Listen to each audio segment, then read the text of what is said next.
EU Commission Vice President Margaritis Schinas just said in his press conference now that the Dublin system is being put to bed. It was designed for another era.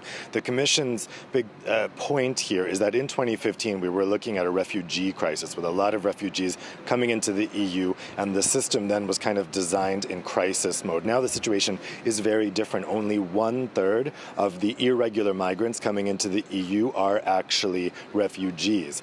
So they need a new system. Sheena saying that system was another era and now they need a new one. So here's the fundamental change of this new system. The thing they tried to agree before, which they passed by a majority vote, was that the burden of hosting the refugees while their asylum claims were being processed would be borne out by all EU member states, that they would be spread out across the bloc.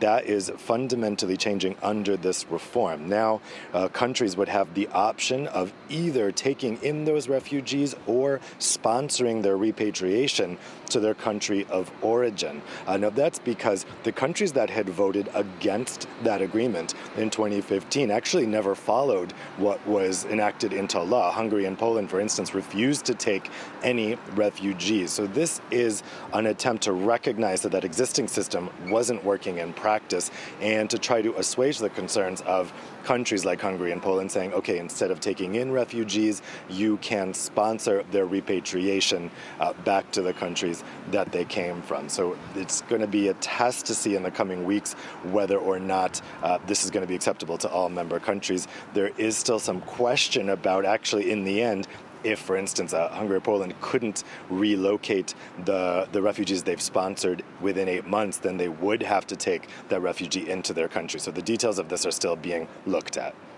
You mentioned Hungary and Poland there, Dave. There's also Austria. Sebastian Kurz, so very conservative, has voiced his opposition to the plan. 5 years ago, as you mentioned, cooperation failed.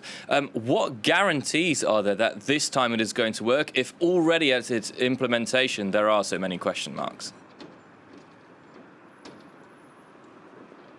Well, the other big focus here that they're hoping will alleviate the situation is to have a more Europeanized approach here. Frontex, the EU border force, would be given a greater role. And essentially, they're looking to normalize the process and end all of the loopholes which allowed people who were claiming asylum to stay well beyond their when their asylum claims were rejected. They want to end the pull for all of the migrant smugglers that are bringing people over to Europe to show, look, there's no more loopholes. If your asylum claim is likely to be rejected, you shouldn't come.